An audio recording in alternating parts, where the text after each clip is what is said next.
BBC Urdu کے programme سیربین میں خوش آمدید. میں ہوں عالیہ نازکی.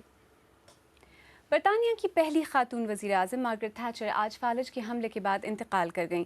ان کی عمر 87 برس تھی. 1979 میں کنزرویٹو پارٹی کی طرف سے وزیر اعظم منتخب ہونے والی مارگریٹ تھیچر کا دور اقتدار ہر لحاظ سے بہت اہم تھا.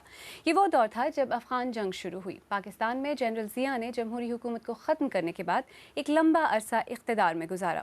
مارگریٹ تھیچر کا عالمی سیاست میں کیا کردار رہا اور دنیا انہیں کس طرح یاد رکھے گی، ان کی زندگی پر ایک نظر ڈالی ہے راجہ ذوالفقار علی نے. مارگریٹ تھیچر، جن سے محبت بھی کی گئی اور نفرت بھی، لیکن انہیں کبھی نظر انداز نہ کیا جا سکا. مارگریٹ تھیچر نے ایک نسل کو قیادت کے نئے معنی دیے. دنیا بھر کے لیے وہ برطانیہ کا چہرہ تھیں، لیکن اندرون ملک ان کے دور میں قوم تقسیم کا شکار ہوئی. 1979 میں انہیں پہلی انتخابی فتح ہوئی. انہوں نے 3 مرتبہ الیکشن میں کامیابی حاصل کی. مارگریٹ تھیچر نے 10 ڈاؤننگ اسٹریٹ پہنچ کر تاریخ میں پہلی اور اب تک کی واحد خاتون وزیر اعظم ہونے کا اعزاز اپنے نام کیا. وہ کبھی ہم آہنگی تو نہ پیدا کر سکیں، لیکن انہوں نے برطانیہ کو بدل کر رکھ دیا. ایک ایسا ملک جو ان پر اعتماد اور ان کے خیالات پر چلتا تھا. جہاں کہیں اختلاف ہو ہمیں اتفاق پیدا کرنا چاہیے، جہاں کہیں غلطی ہو ہمیں اسے ٹھیک کرنا چاہیے، اور جہاں کہیں شک ہو ہمیں یقین پیدا کرنا چاہیے.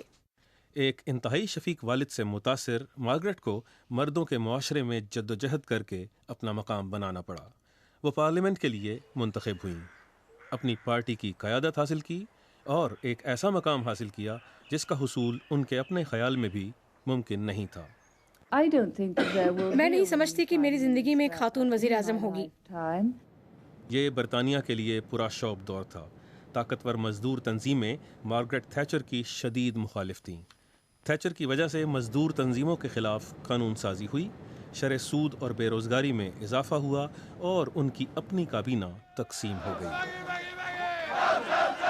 ہزاروں لوگ سڑکوں پر نکل آئے. مرکزی لندن میں ایسے ہنگامے ہوئے جو اس سے پہلے کبھی نہیں دیکھے گئے تھے. وزیر اعظم پر اپنی روش بدلنے کے لیے دباؤ بڑھنے لگا. ان کے آہنی انداز کا اصل امتحان 1982 میں ہوا جب برطانوی جزیرے فاکلینڈ میں ارجنٹینا کا جھنڈا بلند کیا گیا. تمام تر مشوروں کے باوجود مارگریٹ تھیچر نے برطانوی فوجوں کو 8000 میل دور جنوبی بحیرہ اوقیانوس روانہ کیا اور خطرناک اور متنازع جنگ شروع ہو گئی. قوم نے مسلح افواج کی فتح پر جشن منایا اور جس خاتون نے انہیں محاذ جنگ پر روانہ کیا تھا اس نے آئندہ انتخابات میں واضح اکثریت سے کامیابی حاصل کی. مارگریٹ تھیچر کے دوسرے دور اقتدار میں انہیں اندرونی محاذ پر جنگ کا سامنا کرنا پڑا. یہ جنگ ان عناصر کے ساتھ تھی جنہیں انہوں نے اندرونی دشمن قرار دیا: کانکنوں کی مضبوط تنظیم اور اس کے رہنما آرتھر سکارگل.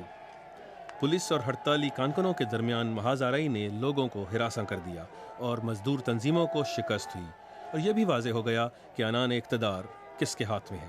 اگر ہم تشدد کے سامنے گھٹنے ٹیک دیتے تو برطانیہ میں نہ تو آزادی ہوتی اور نہ ہی استحکام. بیرونی خطرات کا انہوں نے برطانوی سرزمین پر امریکی کروز میزائل نصب کر کے جواب دیا. امریکی صدر رونالڈ ریگن کے ساتھ انہوں نے سوویت یونین کو بدی کی ریاست قرار دیا. میخائیل گورباچوف سے دوستی کی کوشش کی. گورباچوف نے بعد میں کمیونزم کو ختم کیا اور سرد جنگ کا خاتمہ ہوا، اور خاتون اہن نے اس کو اپنی کامیابی قرار دیا. مارگریٹ تھیچر اپنے آپ کو بجا طور پر ناقابل شکست سمجھتی تھی، کیونکہ اس بار بھی جب انتخابات ہوئے تو انہیں تیسری تاریخی کامیابی حاصل ہوئی. مگر سیاسی عروج و زوال سے تھیچر بھی نہ بچ پائیں اور انہیں بالآخر 28 نومبر 1990 کو ایوان وزیر اعظم چھوڑنا پڑا. ان کی اپنی کابینہ نے انہیں اقتدار چھوڑنے پر مجبور کر دیا. اپنی زندگی کے آخری دور میں جب ان کے شوہر کا انتقال ہو گیا اور تندرستی جب ان کا ساتھ چھوڑ رہی تھی، انہوں نے برطانوی پارلیمان میں اپنے ہی مجسمے کی نقاب کشائی کی، لیکن وہ مجسمے ہی کی طرح خاموش رہیں اور کوئی تقریر نہ کی. راجہ ذوالفقار علی، BBC نیوز. بارونس تھیچر کے سیاسی ورثے پر مزید بات کرنے کے لیے اس وقت ہمارے ساتھ اسٹوڈیو میں موجود ہیں برطانیہ میں پاکستانی ہائی کمشنر واجد شمس الحسن. واجد صاحب، مارگریٹ تھیچر کا سیاسی ورثہ کیا ہے؟ دیکھیے، جب مارگریٹ تھیچر صاحبہ نے ٹیک اوور کیا تھا برٹن میں، اس وقت اس ملک کے حالت بہت خراب تھے. Trade unionism at its height تھا, اسٹرائکس ہو رہی تھیں, مائننگ انڈسٹری کلیپس ہو گئی تھی. اس وقت انہوں نے ملک کی باغ دوڑ سنبھالی اور انہوں نے ایک اکنامک پالیسیز کے تحت, جس کا سلوگن ان کا یہ تھا کہ list government is the best government, وہ انٹروڈیوس کرایا, پرائیویٹائزیشن کی, جس کی وجہ سے ان کی برٹن کی اکانومی کو سنبھالا ملا اور اس کے بعد ترقی ہونا شروع ہوئی. اور آپ نے دیکھا ہوگا, میرے خیال سے آپ کو یاد نہ ہو, کیونکہ لندن کے اس زمانے میں ساری بلڈنگیں بڑی کالی ہوا کرتی تھی. یہ سب صفائی مارگریٹ تھیچر کے زمانے میں ہوئی. انہوں نے she gave a new look to London. جی. تو economically she did a great deal for Great Britain, for Britain's revival. جی, لیکن جو ان کی فارن پالیسی ہے اس کے حوالے سے ان پہ تنقید بھی ہوتی رہتی ہے کہ انہوں نے مثلاً ساؤتھ افریقہ میں جو اپارتھائڈ والی حکومت تھی اس کی وہ حامی تھیں, افغان جہاد کی حامی تھیں, امریکہ کے ساتھ بہت ہی قریبی تعلقات تھے. جی, وہ اپارتھائڈ کی آپ نے بجا فرمایا, وہ تھیں, سپورٹر تھیں.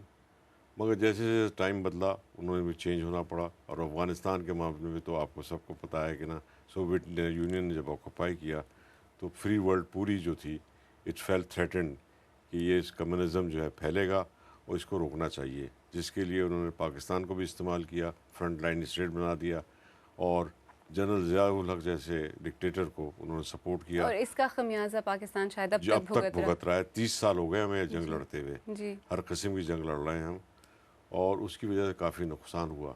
اور میرے خیال سے ہینڈ سائڈ میں وہ سمجھتی ہوں گی کہ وہ پالیسیز غلط تھیں, مگر بہت ساری چیزیں کرنا پڑتی ہیں. نیشنل انٹرسٹ وہ انہوں نے کی, ان کے لیے نیشنل انٹرسٹ سب سے زیادہ سپیریئر تھا, سپریم تھا. مگر انہوں نے ایک بات بتلا دوں آپ کو, جو بعد میں ہوا برطانیہ اور امریکہ کے ساتھ, جو ٹونی بلیئر صاحب کے زمانے وہ نہیں کیا کہ ایپرن اسٹرنگ بن گئی ہوں یونائٹڈ اسٹیٹس کی, بلکہ وہ ڈومنیٹ کرتی تھیں امریکہ اور ریگن کو بھی, دوسرے امریکن افسران کو. جی, دوسری طرف ان کا بے نظیر بھٹو کے ساتھ بھی ایک رشتہ تھا. ان کی آپ کی بھی کافی ملاقات شاید بارنس تھیچر کے ساتھ ہوئی, تو کس قسم کا رشتہ تھا بے نظیر بھٹو کے ساتھ؟ بے نظیر بھٹو ان کی ایڈمائرر تھی. وہ ان کی لیڈرشپ میں بڑا فیتھ تھا, انسپائر ہوتی تھی ان سے. مجھے یاد ہے 1986 میں آ رہا تھا تو میں بیوی کے پاس گیا, میں نے کہا میں لندن جا رہا ہوں, کچھ چاہیے آپ کو لندن سے؟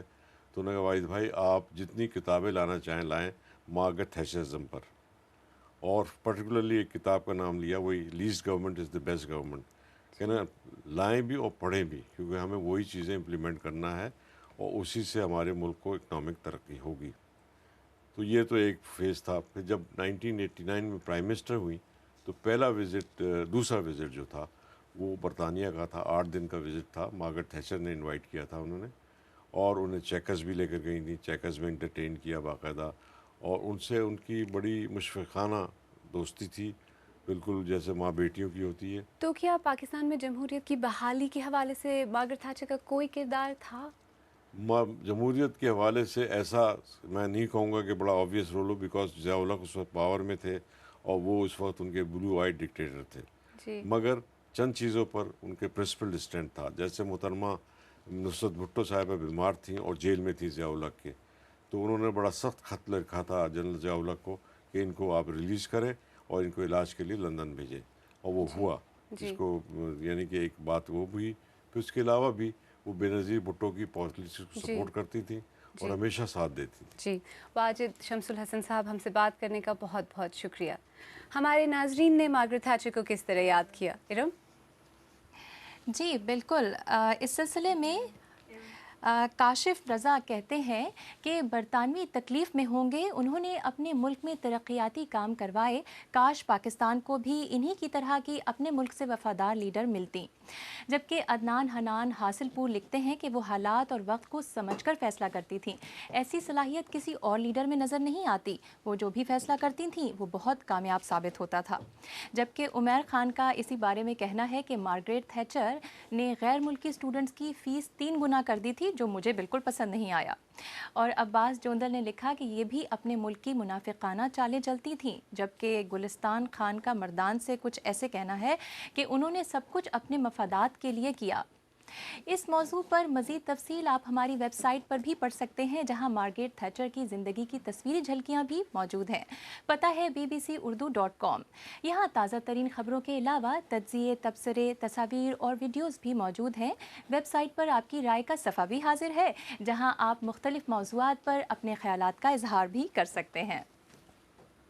آپ BBC اردو کا پروگرام سیربین دیکھ رہے ہیں۔ کچھ دیر بعد دیکھیے گا لاطینی امریکہ کے مشہور عالم شاعر پابلو نیرودا کی قبر کیوں کھولی جا رہی ہے، اور یہ بھی کہ پاکستان میں ہسپتالوں سے نکلنے والا انتہائی مضر صحت مواد اور کوڑا جلائے جانے کے بجائے ری سائیکلنگ کے تحت کس طرح عام استعمال کی چیزیں بنانے میں استعمال ہو رہا ہے۔